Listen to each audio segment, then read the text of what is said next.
완전한 대로 나아가라. 오늘 제목입니다. 이 말씀은 여기 6장 2절 끝부분이죠. 완전한 대로 나아갈지니라. 우리가 하늘나라 가는 길이 두 개가 있어요. 완전하지 않은 길과 완전한 길. 하나는 아주 튼튼한 반석과 같은 그런 길이 있고, 하나는 낡고 위험하고 불안전한 그런 길이 있습니다. 반석과 같은 길로 가면은 안전해요. 그러나 이 낡고 위험하고 불안전한 다리로 가면 잘못하다가 그 다리가 무너져서 깊은 절망에 또 멸망의 구렁텅어로 떨어질 수밖에 없는 그런 아주 위험한 다리, 불안전한 길이 있습니다. 그렇다면 여러분은 어느 길로 가시겠습니까? 바보가 아닌 이상 안전한 길로 가야 되겠죠? 그 모험할 필요 없잖아. 인생은 하나밖에 없는데. 안전하고 튼튼한 길로 가셔서 마침내 영적인 가나안 땅에 도착하시는 저와 여러분이 되시기를 바랍니다. 가다가 추락하면 안 되겠죠.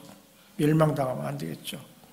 그러니까 완전하게, 튼튼하게, 그런 말 있잖아요. 믿는 다리도 두들겨 봐라. 잘 두들겨도 튼튼한 길로 나가야 될 줄로 믿습니다.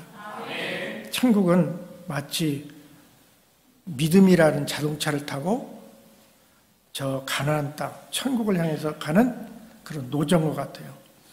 그런데 이 믿음의 자동차, 그 자동차가 바퀴가 하나 빠졌다고 보세요. 그건 불완전한 자동차예요. 완전하지 않잖아. 자동차가 하나 바퀴가 빠졌으면 갈 수가 없어요. 뒤에서 밀어도 안 돼. 아무리 1등 기사가, 아주 운전을 잘하는 기사가 운전을 해도 그 차는 운전할 수가 없어요.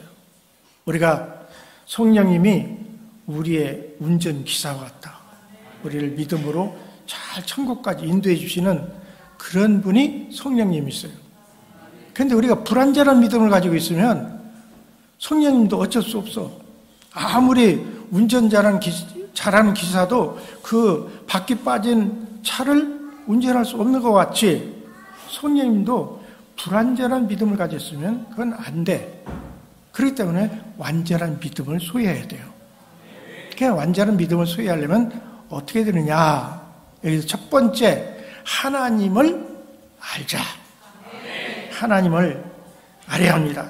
그것도 그냥 아는 게 아니라 힘써서 알아야 돼요. 성경을 한번 볼까요? 호세아 6장 3절. 우리 다 같이 한번 한 목소리로. 그러므로 우리가 여호와를 알자. 힘써 여호와를 알자. 그의 나타나심은 새벽빛같이 어김이 없나니 땅을 적시는 늦은 비와 같이 우리에게 임하시리라 하리라. 그러므로 여호와를 알자. 힘써 여호와를 알자. 여호와를 힘써서 알아야 돼요. 알지 못하면 잘못될 수가 있어. 잘못 알으면 엉뚱한 길로 가. 우리가 잘 알아야 정말 하나님을 잘 믿지, 잘못 알으면요, 엉뚱한 이단으로 빠지고, 엉뚱한 믿는 것 같은데 엉뚱한 길로 빠져. 그건 생명의 길이 아니에요. 죽음의 길, 사망의 길로 가는 거예요. 그러니까 잘 알아야 돼요. 근데 하나님은 정말 어떤 분이냐? 새벽빛과 같이 어김없나니. 새벽빛과 같이 어김이 없다. 이 말씀 뭐냐면은 절망의 빛, 캄캄한 아주 흑암, 그런 흑암 같은 어둠의 밤. 옛날 신앙생활 때 지금은 그런 분들이 없어요. 산기도도 갔어. 근데 산기도 잘못하면요, 큰일 나. 막 미치기도 하고 귀신 들려. 괜히 산기도 가가지고 그렇게 잘못된 성도들도 있었어요. 근데 그래도 산기도 가서 막 그냥 힘써 부르짖고 기도하려고 산기도를 저도 많이 갔어요. 한번 잘못 하늘산이라는 기도원에 가서, 그때는 가난해서, 목회에서 가난해가지고 학교를 다니는데 여관에서 잘 돈이 없으면 그냥 그런 데 가서 그냥 때우는 거야.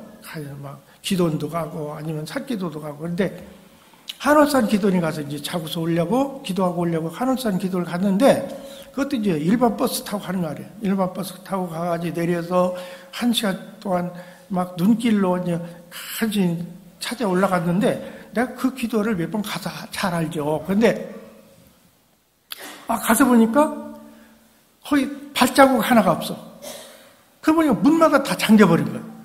문 닫고 어디 간 거야. 그런데 지금 어떤지 모르지만 그때 초창기 때는 좀 열악했어요, 기도를. 문이 다 잠겼어. 기도원도 잠기고 방도 잠기고 거기 잣나무들이 많아.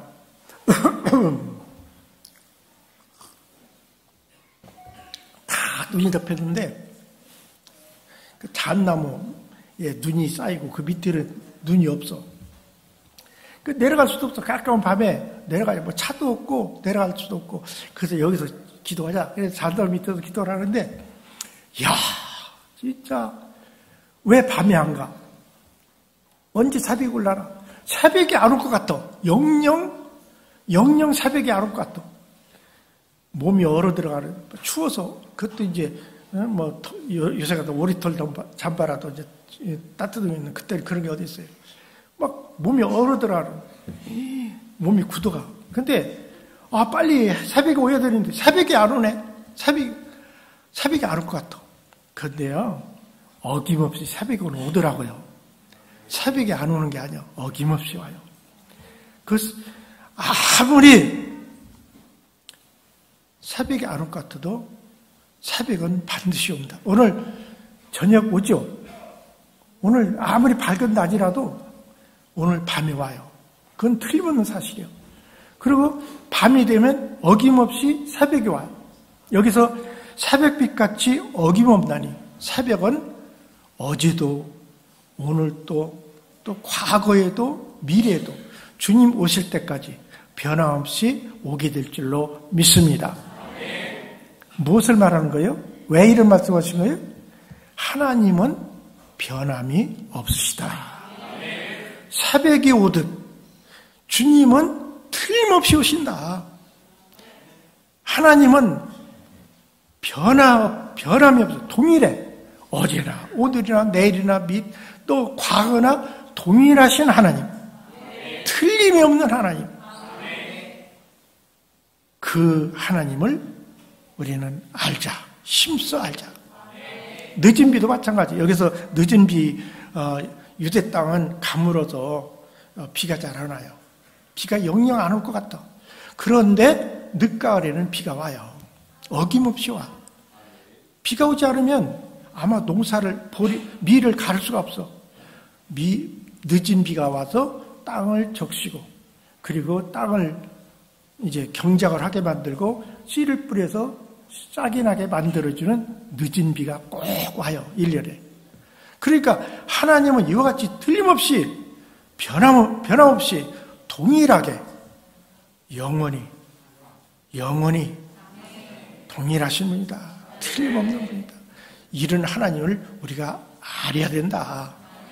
열심히 알아라 하는 호시아 선지자의 말씀입니다. 여러분 얼마나 알고 계십니까? 많이 알으셔야 돼요. 왜?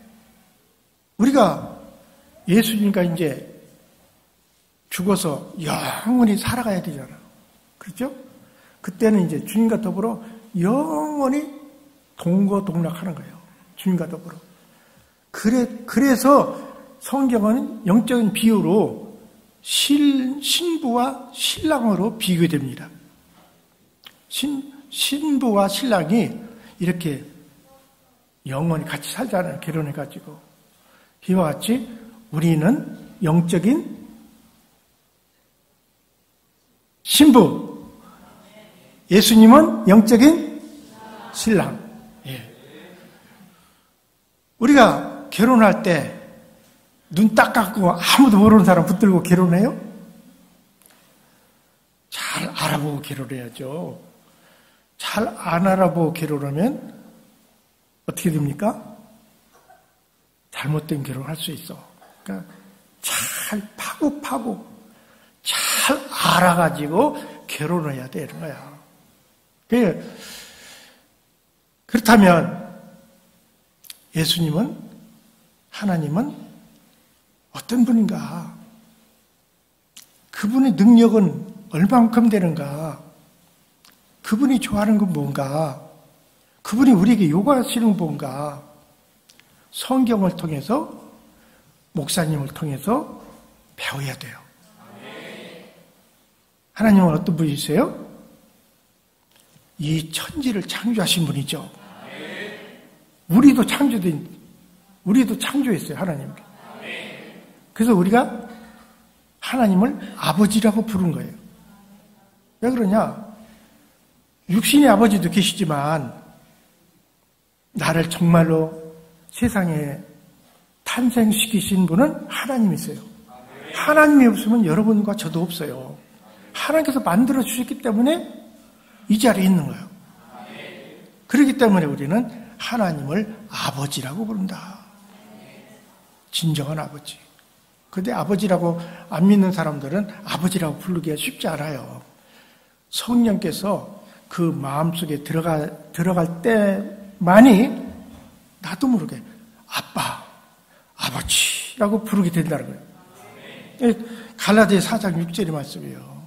성령께서 내 마음에 임하시면 나도 모르게 하나님을 아버지, 아빠, 날 사랑하는 아빠, 우리 아빠라고 부르기가 쉽지 않죠. 근데 비로소 성령께서 내 마음에 들어오실 때에 나도 모르게 그분을 아빠라고, 아버지라고 믿고 부르게 되는 거예요. 그런데 옛날 분들은 그렇게 생각할지 몰라요. 아주 옛날 분들은. 아니, 옛날에는 신랑 얼굴도 모르고 결혼했는데 뭐 그래도 잘 사는데 그렇게 생각하실 분도 있어요. 그런데 얼굴은 모르지만 우리가 예수님 모르잖아요. 얼굴 못 봤잖아요. 본 분이 있어요? 못 봤잖아. 그런데 우리가 예수님 얼굴을 못 봤지만 그렇다고 모르는 건 아니야. 누구를 통해서?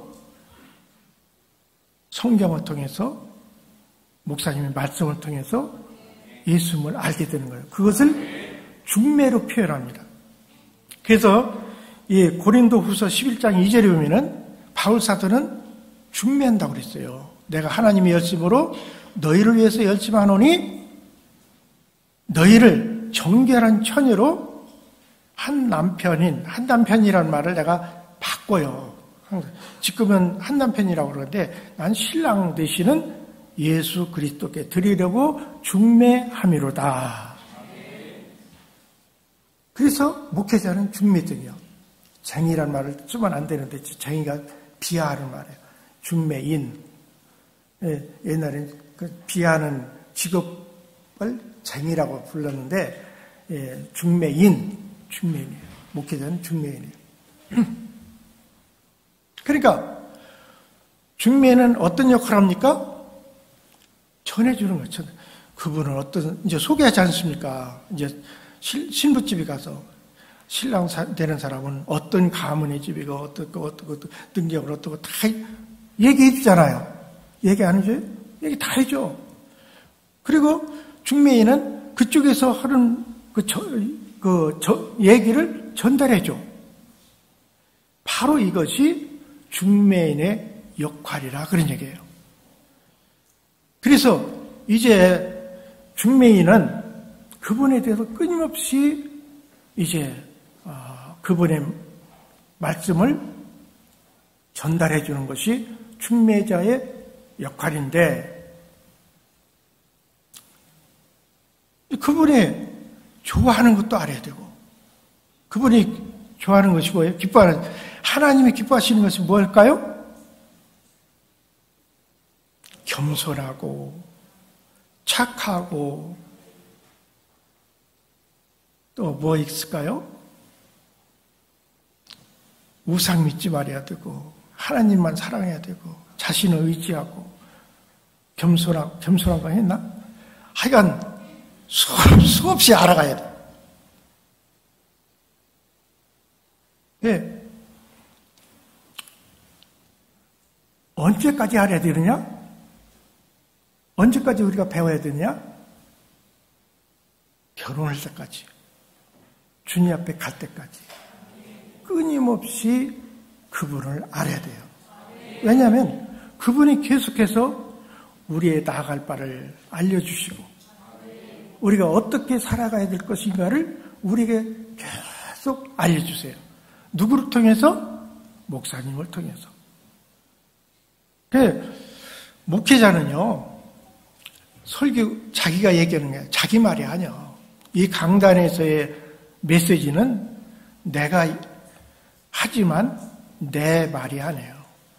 위에서 주신 그 말씀을 전달하는 전달 역할을 하는 거지, 내가 하는 말이 아니라. 내가 하는 말로 받아들이지 마시고, 주님께서 나에게 주신 말씀으로 받아들이시기를 바랍니다. 저는 이 말씀을 오늘 전하기 위해서 말씀을 준비하는데 말씀이 영 마음이 와 닿지가 않아요. 그래서 이제 그 기도 부탁을 했는데 그분들이 어떤 분이냐면 안우성 목사님이 다니엘 기도를 했잖아요. 저기 경산주 거기 아니지. 다니엘 기도를 했는데 그게 영향력이 엄청나더라고. 나도 내가 얼마나 바빴던지 몰라요. 내가 바빠. 막 여기저기서 전화가 오는 거야. 목사님들한테도 전화 오고 교인들한테도 전화 오고, 옛날에 내가 목회했던 데 어떻게 막 그 메시지, 안드레 얼굴, 여기 우리 안호성 목사님 그 어려서의 이름이 안드레였어요. 안드레 얼굴인데? 막 그러고서 막 혹시 안호성 목사가 안부교 목사 아들이냐 막 전화하고 막 여기저기에서 서울에서부터 그냥 전국 방송국에서 전화가 오는 거예요.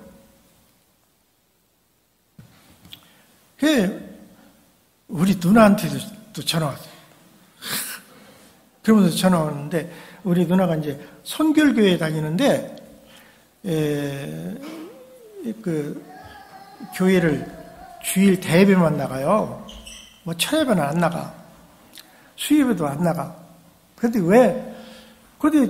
이 주일 대예배 나갔는데, 목사님이 설교를 않고 영상을 띄워주더래. 설교 대신. 그래서 보니까, 거기에 누나 말로 말은, 올라? 저게 조카 목사님인데, 왜 조카 목사님이 설교인디야? 막 그래. 좋아가지고 내 조카 목사님인데? 막 그러기 이제 자기가 좋아서 그러면서 너무 좋아가지고 울면서 웃으면서 그냥 예배를 은혜롭게 드렸다고 하더라고. 근데 그 목사님이 그러더래요. 인터넷으로 금요예배, 철예배를 같이 드렸는데, 너무 이 말씀이 좋아서, 이 철예배 온 분들만 듣기는 아깝다. 그래서, 그 주일이 추수감사 주일인데, 전 교인이 이 설교를 드려야 되겠다. 그래서 설교를, 그 주일 설교를, 추수감사 설교를 안우성 목사님의 그 영상을 띄워서 예배를 드렸대요. 근데 또 한 번이 이제 또 전화 왔어. 근데 그분은 이제 저를 찾으려고 이 교회에다가 전화해가지고 제 연락처를 받아가지고 저한테 전화했는데, 그분은 이제 지방에 있는 감리교회 교인이에요. 근데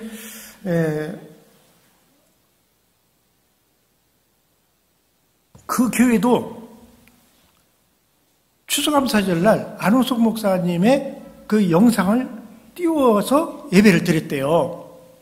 그러니 참 엄청나죠. 추수감사절 날 담임 목사님이 설교하지 않고, 딱 그 담임 목사님도 알아요. 근데 굉장히 참 훌륭하신 목사님인데 같은 감리교회고, 근데 그 목사님이 안호석 목사님도 모르고 나도 몰라 그 목사님은. 근데 그 설교를 띄워서 주일 대예배를 드렸다는 것은 대단한 거예요. 그렇게 내가 들려오는 것만 이렇게 알아서 그렇지 아마 그런 교회가 많은가 봐. 그런데 거기서 이제 아는 거야. 안호석 목사님의 아드님인데, 안봉계 목사님의 아드님인데, 막 그러면서 안호석 목사님 지금 어디 있어? 그게 그 사람이 누구냐면, 내가 먼저 번에 설교할 때 계룡산 올라가서 바위가 무너져가지고 죽을 뻔했다고 하던 그 교회, 상국교회 교인이에요. 그때는 학생들이에요. 청년 학생들. 그래갖고서 전화를 통하게 됐는데 얼마나 반갑던지, 잃어버린 자식을 다시 찾은 기분같이 그렇게 반갑더라고요. 그렇게 기쁘고. 근데 더 기쁜 것은 믿음 생활을 그렇게 잘해요. 어떤 분은 집사님으로, 어떤 분은 권사님으로, 어떤 분은 여자인데도 장로님이 됐어.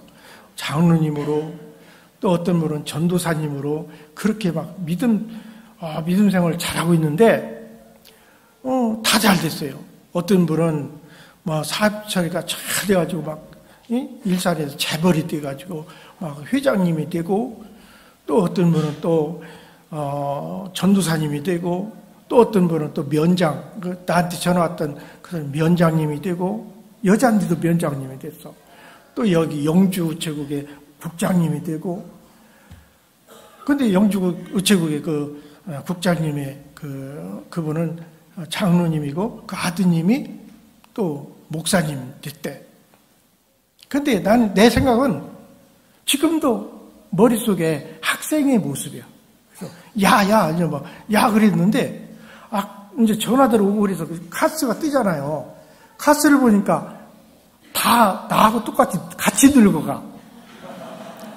다 할머니가 돼가지고, 난 학생 생각만 하고 야야 했더니, 보니까 같이 들고 가네? 그래서 그때부터 야를 요로 바꿨어요. 그래서 이제, 내 전화를 했지. 어제는 저녁에 와가지고, 단체 카톡방을 만들어서 또 같이 이제 이렇게 대화를 나누고 그러는데, 거기다 카톡방에다 기도해달라. 내일 내가 설교를 하는데, 안호석 선생님이 미국 가서 내가 대신 설교를 하는데 자신이 없다. 설교를 좀 기도 좀 부탁했더니 막 응원을 해줘. 그래서 응원이 힘을 얻어서, 그래. 내가 하는 건가? 성령님이 내 입술을 주장해서 하는 거지. 그래. 원고를 딱 덮고, 오늘 내가 성령님이 주시는 대로 내가 할 거야, 그냥. 입에서 나오는 대로. 그래서 그렇게 하기로 했어요. 지금 내가, 두서가 없을 수도 있고, 그렇지만, 그렇게 하기로 했어요.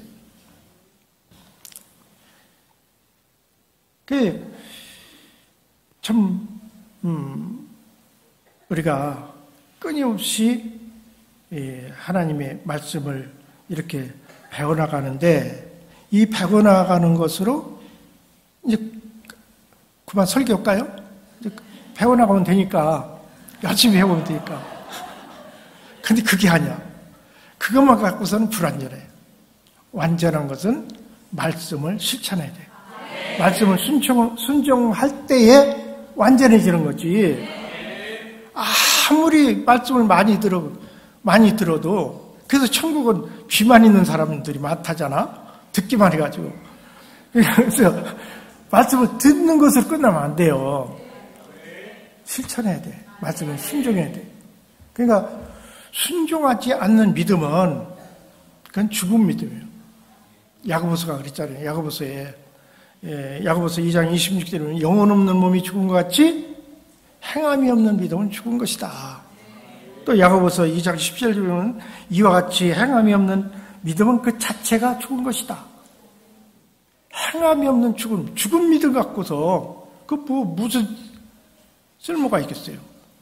죽은 것은 내버려야 돼. 죽은 것은 아무 무가치해. 살아 있을 때만이 가치가 있고, 살아 있을 때만이 거기서 능력이 나타나고, 기적이 나타나고, 거기서 살아 있을 때에 잎이 나고 꽃이 피고 열매가 맺는 것이지, 죽은 나무에 꽃이 피는 거 봤어요? 죽은 나무에는 꽃이 피지 않아. 죽은 나무에는 열매가 맺지 않아.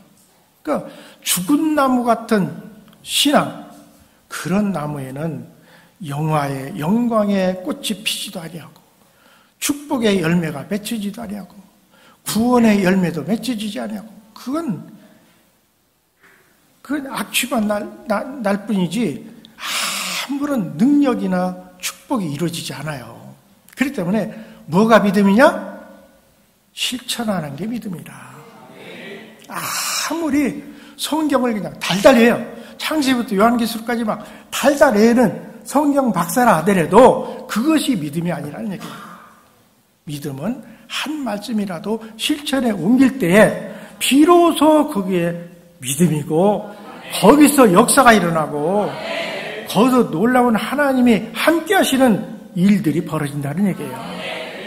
그러지 않고 감나무에서 감이 떨어지기 바라는 사람처럼 어리석게 내가 뭐가 되겠지? 하나님 말씀, 교회 다니고 하나님 말씀 내가 들으니까 나에게 축복이 오겠지?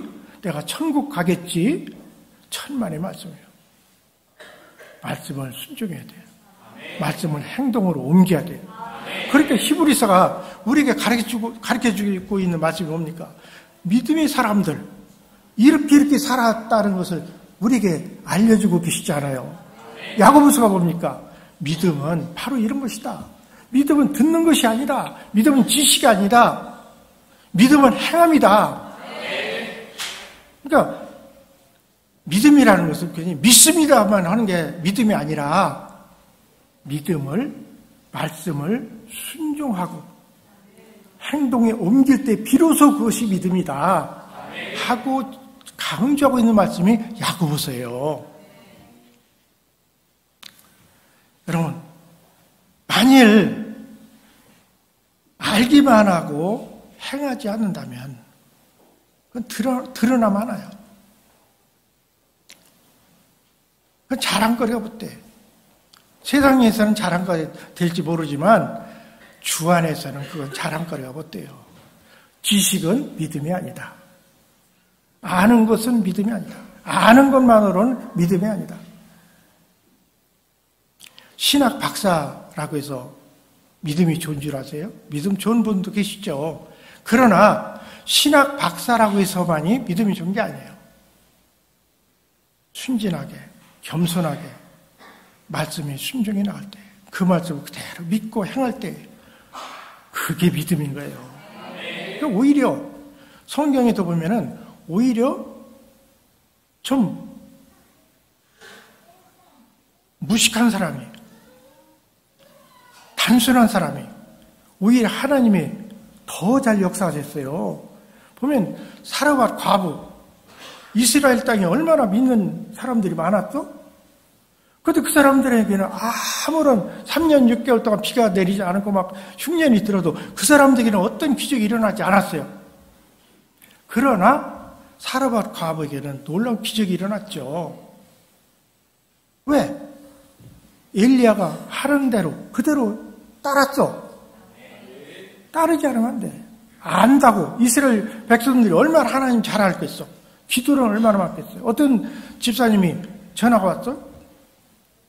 그 집사님은 여기 교인도 아니고 내가 목회했던 교회 교인도 아니고 내가 아는 사람을 통해서 알게 된 교인인데 나한테 가끔 전화가 오는데 나한테 상담 좀 해야 되겠대. 무슨 상담이냐 하니까 자기 얘기를 하는 건데, 그분은 카스에 보면은 뭐라고 써 있느냐면 날마다 말씀과 기도로라고 써 있어요. 자기가 그래. 나는요 하루에 2시간 하루에 2시간 성경 보고 하루에 2시간씩 기도 안 하면 못 살아요. 그런데 왜 이렇게 안 되죠?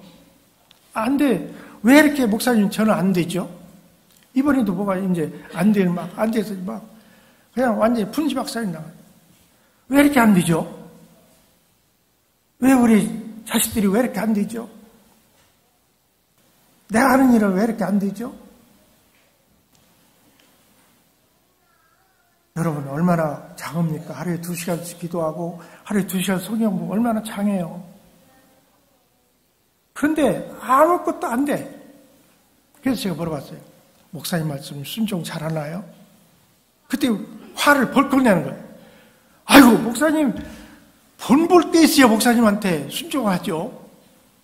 우리 목사님이요 기도도 안 해요. 교만이더라. 자기는 기도를 2시간씩 하는데 담임 목사님 기도를 하는데 그리고 매일 놀러만 다니는데 매일 등산 가고 낚시하고 그러니까 그런 목사한테 무슨 본이 될 게 있어서 그 사람 말을 듣느냐 이거야. 그래서 내가 그랬어요. 그러면 그 목사님 말씀이 정 안 들어온다면, 마음에 안 들어온다면 교회를 옮기십시오. 그랬더니 자기가 그 교회 온 지도 얼마 안 됐대. 그런데 다른 교회 가도 소용없대. 요새 목회자들 다 그러고 그래요. 자기가 그렇고 그래. 목회자가 그런 게 아니라 자기가 그렇고 그런 사람이야. 그래서 내가 정말 안 좋은 소리를 하고 싶어도 저는 그러질 못해. 마음이 약해서. 그래서 전화를 끊고 기도했어요. 하나님, 그 집사가 하루에 2시간씩 기도를 한다고 그러는데 기도 가운데 하나님 알려주세요. 깨닫게 도와주세요. 그래서 무엇이 잘못된지를 알게 해주셔서 고치게 도와주세요. 분명히 잘못된 줄을 몰라. 예수님께서 그렇게 말씀하셨어요. 내 말을 듣고 행치 않는 자는 한번 성경을 찾아보겠습니다. 마태복음 7장 26절 다 같이 읽겠습니다. 나의 말을 듣고 행하지 아니하는 자는 그 집을 모래 위에 지은 어리석은 사람 같으리니 내 말을 듣고도 행하지 않는 사람은 그 집을 모래 위에 지은 어리석은 사람 같으니 왜 어리석습니까? 모래 위에 지었기 때문에요. 기초 없이 모래 위에다가 집을 지면은 어떻게 됩니까? 반드시 무너져요. 기초 없이 모래 위에다 집을 져보세요. 언제 무너질지 몰라. 그러나 틀림없이 무너져. 그러니 얼마나 어리석은 사람이에요. 그러니까 그렇게 집을 짓느라고 수고는 했을 거 아니야. 얼마나 힘들어요, 집 짓기가. 헛수고했어. 하나님 말씀을 듣기만 하고 실천하지 않는다면 그건 헛수고야. 교회 다니는 게 헛수고예요. 말씀을 듣고 말씀을 들었으면 그 실천을 하고 순종을 하고 해야지. 순종도 안 하려면 못 들어 교회 다녀. 너 한번 어떻게 말하나 들어보자. 말 잘하나 못하나 한번 들어보자. 설교 잘하나 못하나 한번 들어보자. 그래야 못 들 거예요. 들어봐서 못 들 거예요. 설교를 못하건 잘하건 어떤 말씀을 내 마음에 드는 설교로 하든 마음에 안 드는 설교로 하든 무조건 순종해봐요. 순종하는데 역사가 일어나는 거예요. 문둥병 나아만이 처음에 자기 마음에 안 맞았잖아. 순종 안 하려고 그랬잖아. 순종 안 했으면 문둥병 안 나. 나중에 뉘우치고 순종했더니 기적이 일어나잖아. 그러니까 순종해봐요. 아주 좀 바보스럽게 믿어야 돼. 믿어버려. 바보스럽게. 똑똑한 체 하지 말아요. 믿어버려. 자기 계산 주판 굴리고 자기 생각대로 자기 야근체 자기 꾀대로 믿으려고 하지 마. 무조건 순종. 그게 바로 축복의 기름길이에요. 그런 사람들이 복을 받더라고. 나는 일생 동안 목회했잖아. 뒤에 벌써 학생 때 믿던 사람들이 지금 같이 늙어가잖아. 이 소리를 들으면 섭섭할지 모르겠다. 얼굴도 참 예쁘고 참 빈자 그렇더만. 그러나 할머니가 됐어요. 할머니. 손자도 낳았어. 그러니까 할머니지. 그런데 참 놀라워요. 하나님은 순종하는 대로 돼. 순종하는 데 역사가 일어나. 그러니까요, 복받으려면 순종하는 믿음을 갖기를 바랍니다. 그 모래 위에 지은 집, 그런 집이 가치가 있겠어요? 그건 무가치예요. 신앙도 금과 같이, 금은 가치가 있잖아. 그런데 돌멩이는 가치가 없잖아. 가치 있는 믿음도 있고 가치 없는 믿음이 있어. 그런 모래에다 지은 집 사라고 모르고 살 수는 있겠지만 그런 집 가치가 있겠어요? 그건 무가치예요. 그리고 그런 집은 불안전해. 언제 무너질지 모르는 집 속에 살려면 얼마나 불안하겠어요? 언제나 무너질라나, 이 집이. 그러면 그 집에 사는 사람은 불행해. 왜? 반드시 무너지는데, 그건 시한폭탄이야. 언제 무너질지 모르는 시한폭탄. 그런 집에 살면 얼마나 불안해. 그러나 반석 위에 지은 집은 그 집에 살면 얼마나 든든해. 그러니까 진짜 믿음을 가진 사람은요, 어떤 시험이 오거나 어떤 환란이 바라보라도 마음이 든든해. 마음이 흔들리지가 않아. 그런데 모래에다 집을 지은 사람은요, 풍파가 오고 비바람이 치고 환란이 오고 시험이 닥치면 막 불안해. 무너져 내리니까. 그런데 이 나만 혼자 죽으면 괜찮아.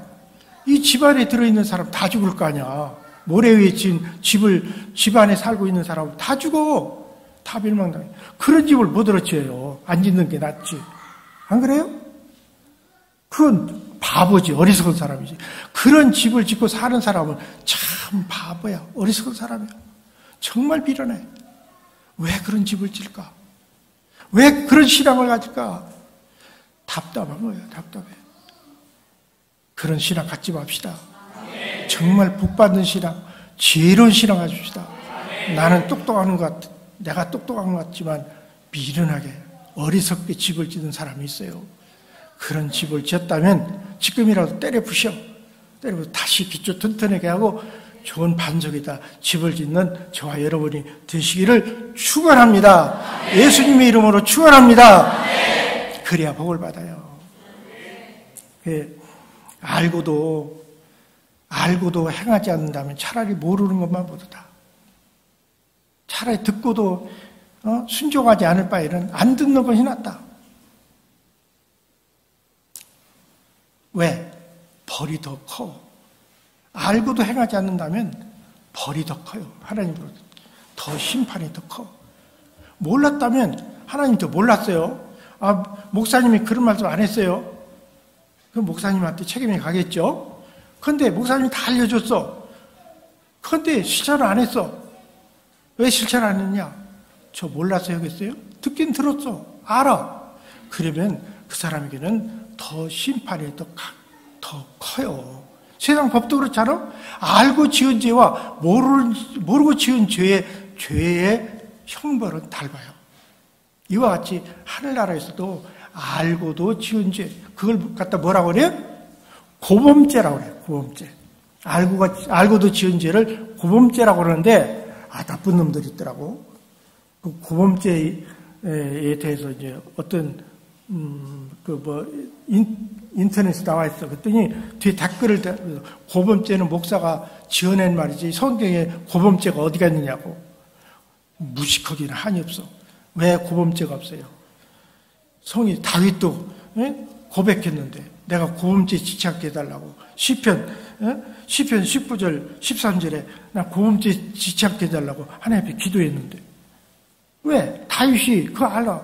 알고도 지은 죄가 얼마나 무섭다는 걸 알기 때문에 하나님께 하나님 제발 내가 고범죄를 짓지 않게 해주세요. 더 큰 벌을 받지 않게 해주세요.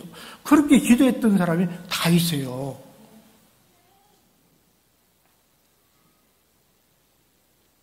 그러니 우리는 아는 것도 중요하다. 알아야 잘 믿지. 그런데 아는 것으로 끝내지 말고 아는 것을 잘 실천하고 듣는 것으로 끝나지 말고 듣는 것을 실천하고. 그러니까 사무엘 선지자가 그랬잖아요. 순종이 제사보다 낫고 말씀을 듣는 것이 수양의 기름보다 나으니다. 누구한테 그 말했어요? 말 안 듣는 사로왕에게. 순종이 제사보다 나아요. 제사는 뭡니까? 예배 드리고 기도하고 말씀 보고 그게 다 제사예요. 그런데 순종을 해야 말이지. 순종이 제사보다 나아. 순종하세요. 순종이 제사보다 나고. 그러니까 사울 왕이 결국 뭐 때문에 망했어요? 순종 안에서 망했어. 그래서 정말로 하나님으로부터 사랑받고 하나님이 하시고자 하는 놀라운 역사를 체험하시는 저와 여러분이 되시기를 바랍니다. 말씀 듣고 아무것도 안 하면요, 그건 소용없어요. 씨앗과 말씀은 씨앗과 같아요. 씨앗을 심어야 거기서 싹이 나죠? 열매 맺죠? 그런데 안 심고 있어봐. 안 심고서 내가 이 씨앗이 주문을 해요. 이 씨앗이 내가 씨앗을 받았으니까 씨앗이 내 창고에 가득할지어다. 믿습니다. 그럼 그 사람은 미치광이야. 씨앗을 심어서 그 씨앗이 30배, 60배, 100배의 결실을 맺게 만들어야지 씨앗을 갖고서 내가 씨앗 받았으니까 나 부자 될 거야? 그 허황된 믿음을 가진 사람도 있어요. 허황된 믿음 갖지 말고 하나님은 반드시 심은 데서 거두게 하시는 하나님, 심은 대로 거두게 하시는 하나님, 그게 하나님이에요. 그게 하나님의 섭리고 심지 않은 데서 절대로 거둘 수가 없어요. 하나님도 심지 않은 데서 거두게 만드시지 않아. 예수님께서 마태복음 25장 26절에 보면 그 주인이 대답하여 가로되 악하고 게으른 종아, 나는 심지 않은 데서 거두고 해치지 않은 데서 모으는 줄을 알았더냐. 내가 심지 않은 데서 거두는 난 줄 알았느냐? 이 미련한 놈아, 악한 놈아. 책망하시. 나는 절대로 그런 하나님이 아니야. 반드시 심은 데서 거두게 하는 하나님이지 심지 않은 데서 거두게 만드는 하나님이 아니야. 이 말씀을 여러분은 가슴에 좌우명으로 새기시기 바랍니다. 하나님은 반드시 심은 대로 거두게 하시고 심은 데서 거두게 하시는 하나님이다.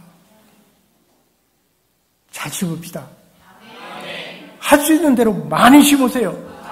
눈물을 흘리며 씨를 뿌리는 자는 기쁨으로 거두게 됩니다. 저는 그걸 느껴요. 헛수고가 아니었구나. 눈물을 뿌리고 씨를 뿌렸더니 그게 기쁨으로 거둬지는구나. 여러분, 눈물을 흘리면서 씨앗을 뿌릴 때 억울할 수도 있어요.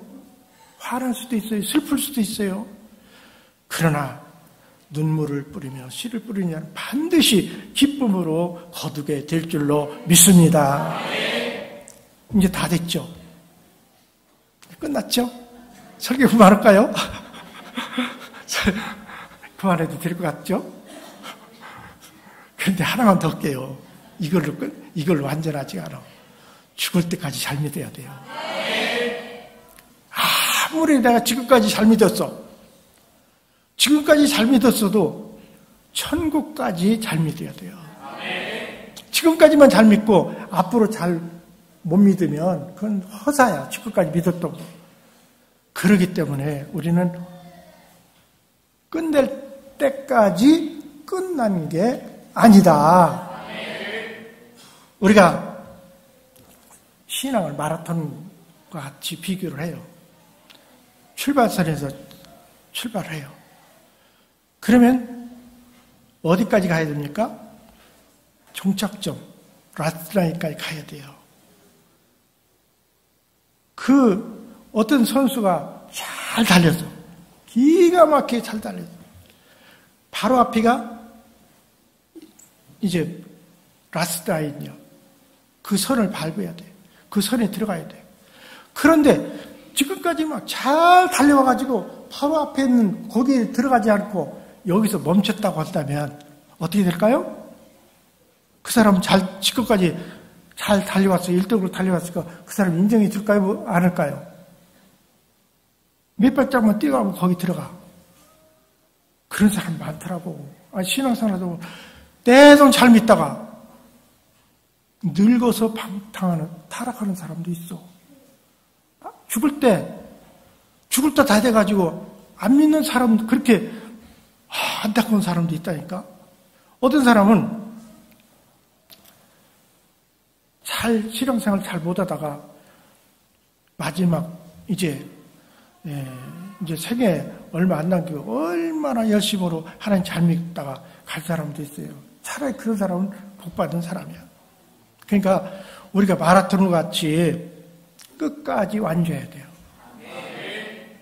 중간에 아무리 잘 달렸다고 해도 중간에 포기하면 그건 무용심이에요. 끝까지 완주해야 하는 사람이 부름의 상을 받게 될 줄로 믿습니다. 저는 고등학교 때 마라톤도 해봤어요. 제가 조금 사회 경험이 없어가지고 요령을 몰라. 그 학생들이 학생들을 전교가 아니라 한 학년이구나. 한 학년 학생들을 마라톤 경기를 시켰는데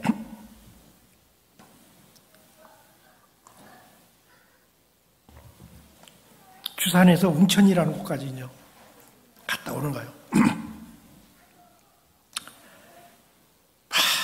한참 뛰어났는데 뛰다 보니까 앞뒤가 없어. 아무도.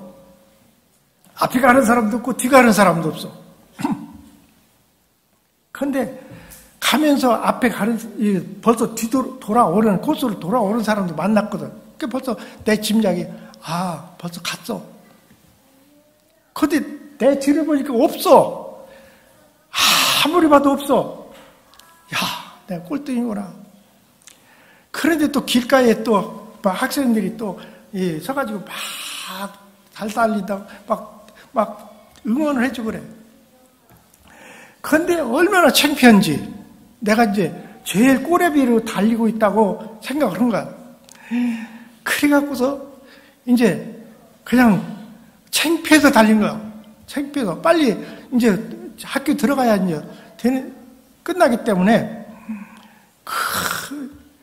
이제 막 부끄러워가지고 막 이제 겨우겨우 막 달려서 들어갔더니 막 들어가는 교본에서 막 학교에서 막 우렁차게 박수를 치는 거야. 그래서 보니까 내가 4등 한 거야. 4등. 근데 없어. 4등밖에. 뒤에 5등도 없어. 왜 그런지 아세요? 다 숨어버렸어. 다 포기하고 다 숨어버리고 나는 미련하게 끝까지 뛴 거야. 그러니까 등수는 들지 못했지만 얼마나 막 완주했다고 그냥 격려를 해주고 축하를 해주는지. 그래서 그 뒤로부터 야, 나 마라톤 4등 한 사람이다. 그렇게 이제 나를 자랑했어요. 그런데 천국도 그런 것 같아. 천국도 우리가 힘이 들어도 정말 못 달려도 있는 힘을 다해서 완주하면 비록 멸류관은 받지 못할지라도 부끄러운 구원이라도 받게 될 줄로 믿습니다. 저는 그렇게 생각해요. 난 상 받으면 더 좋지만 상은 받지 못해도 제발 지옥만 가지 않고 부끄러운 구원이라도 받았으면 좋겠어요. 저 구원 받고 싶어요. 천국 가고 싶어요. 저 부끄러운 구원이라도 구원 받아서 천국에 들어가고 싶다고 늘 기도가 그 기도입니다. 그러니까 그렇게 완주하면, 신앙에 완주하면, 비록 늦게 뛰었든지 빨리 뛰었든 잘 달렸든 못 달렸든 완주하는 자에게 응원의 박수를 보내주듯 천국에서 박수를 보내줄 줄로 믿습니다. 그리고 그 사람은 아마 참가상이 있을 거예요. 그래서 구원의 참가상, 그래서 하늘나라의 구원을 받게 될 줄로 믿습니다. 성경에 보면은 빌립보서 3장 13절에서 14절 말씀 다 같이 읽겠습니다. 형제들아, 나는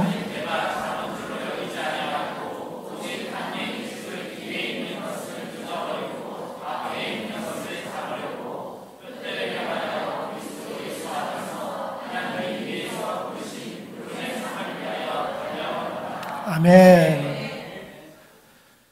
내가 잡은 줄로 여기지 아니하고, 바울사도가 얼마나 훌륭한 사람입니까? 참, 그 바울사도는 주님과 정말 동행하고 성령께서 역사하시고 정말로 존경하는 목사님이세요. 그런데 자기는 잡은 줄로 여기지 않는데 어디를 잡았다고 그런지 아세요? 천국 문고리. 자기는 아직 천국 문고리를 잡았다고 생각하지 않아.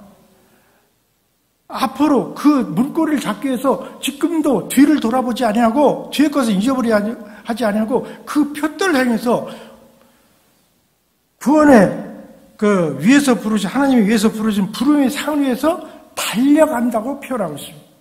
참 저는 이 말씀이 얼마나 정말 귀한 말씀인지 몰라요.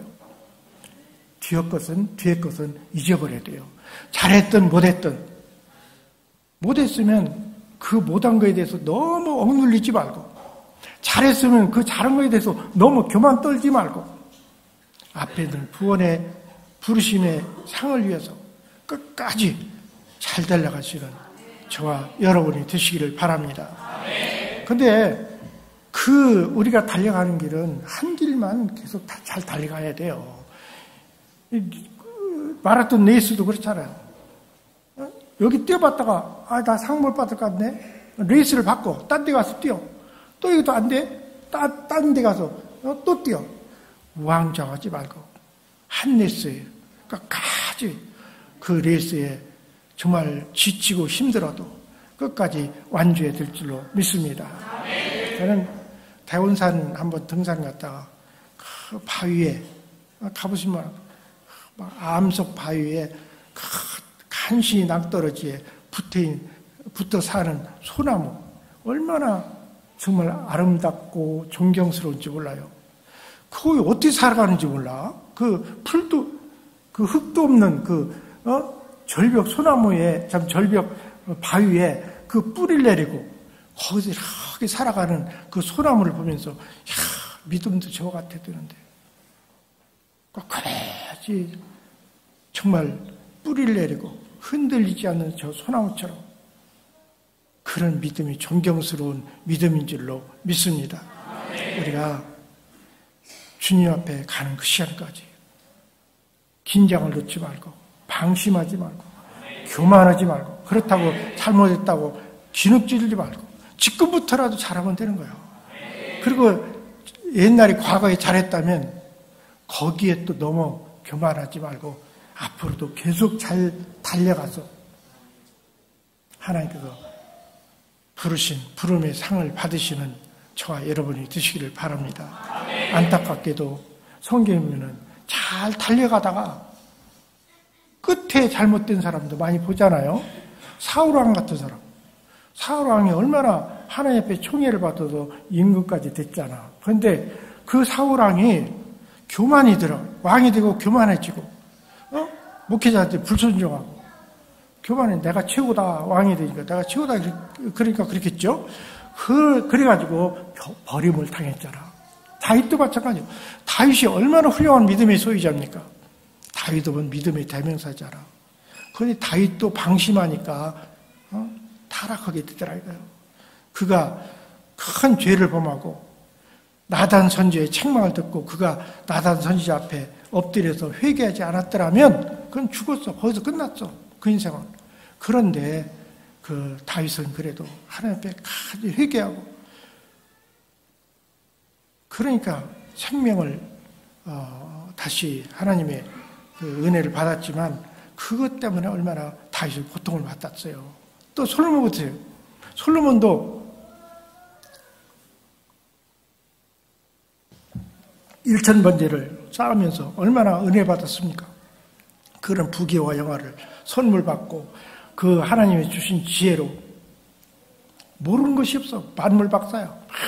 정말 그 솔로몬은 뭐 3000자문을 썼다잖아. 엄청 아주 지혜가 그냥 다른 사람 따라올 수가 없어.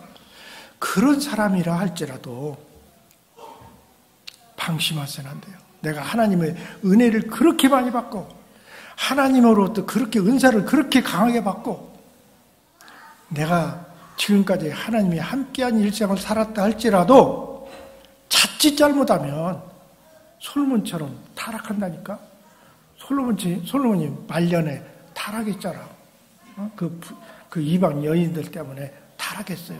그런데 이와 같이 우리는 끝까지 천국문에 들어갈 때까지 변함없이 잘 믿어서 주님께서 부르심의 상을 위해서 예비하신 그 상을 다 받으시는 저와 여러분이 되시기를 축원합니다. 아멘. 기도하겠습니다.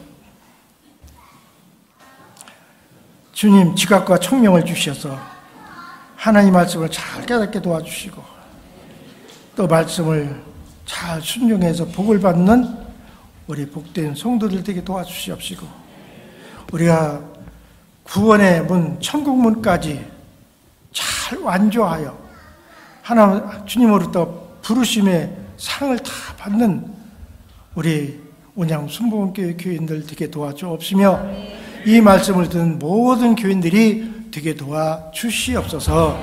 예수님의 이름으로 기도드렸습니다. 아멘.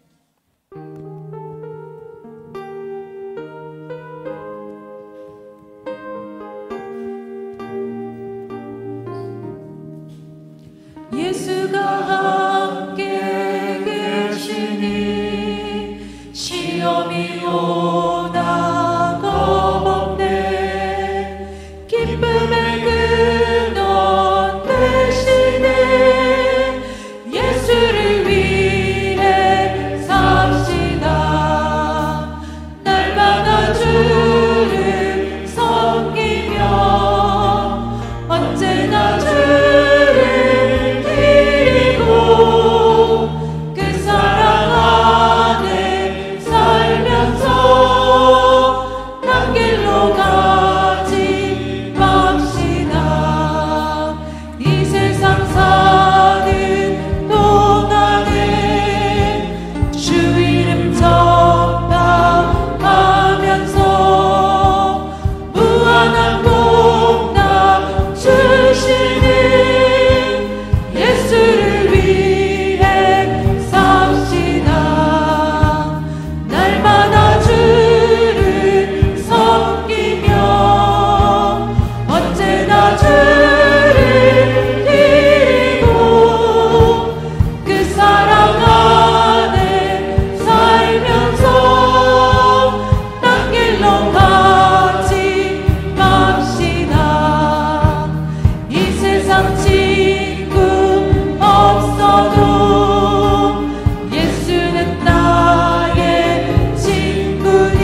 우리 주 예수 그리스도의 크신 은혜와 하나님 아버지의 지가신 사랑하심과 성령님의 보호하시고 인도하심이 오늘 이 말씀을 듣고 열심으로 하나님을 알며 그 말씀에 순종하며 끝까지 믿음으로 잘 달려가는 귀하고 복된 성도들에게 지금부터 영원토록 함께 하시기를 간절히 축원하옵나이다. 아멘.